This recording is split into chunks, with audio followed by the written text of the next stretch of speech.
ভাবুন তো আজকের ইন্টারনেট, আবহাওয়া পূর্বাভাস, জিপিএস ছাড়া আমাদের জীবন কেমন হতো।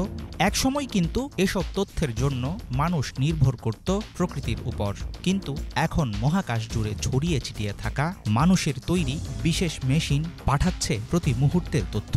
পৃথিবীর কক্ষপথে ঘুরে বেড়ানো স্যাটেলাইট নামে পরিচিত অসংখ্য উপগ্রহ হয়ে উঠছে আমাদের দৈনন্দিন জীবনের অবিচ্ছেদ্য অংশ।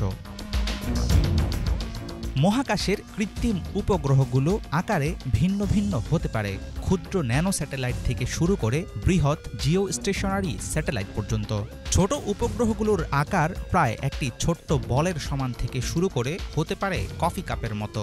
অন্যদিকে বড় উপগ্রহগুলো একটি বড় বাসের সমানও হতে পারে।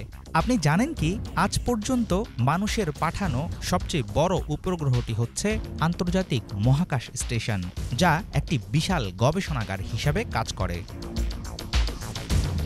প্রতিটি উপগ্রহের একটি নিজস্ব কার্যকরণ আছে, যেমন কমিউনিকেশন স্যাটেলাইট আমাদের টেলিভিশন ও ফোনের সিগন্যাল সরবরাহ করে। আবহাওয়া উপগ্রহগুলো আমাদের জানায় কালবৈশাখী কিংবা ঘূর্ণিঝড়ের আগাম বার্তা। স্পাই স্যাটেলাইট বিশ্ব রাজনীতির গুরুত্বপূর্ণ অংশ, যা নিরাপত্তা এবং গোয়েন্দাগিরিতে সহায়তা করে। ক্ষুদ্র উপগ্রহ বা ন্যানো স্যাটেলাইটগুলো বিশেষ করে গবেষণা ও শিক্ষামূলক কাজে ব্যবহৃত হয়। এদের মাধ্যমে মহাকাশ গবেষণায় অংশগ্রহণ করতে পারে ছোট ছোট দেশও, যা একসময় ছিল মানুষের কল্পনার বাইরে। প্রতিটি উপগ্রহের একটি জীবনচক্র আছে। প্রথমে এগুলো তৈরি হয় পৃথিবীর কোনো প্রযুক্তি কেন্দ্রে, তারপর রকেটের মাধ্যমে প্রেরণ করা হয় মহাশূন্যে।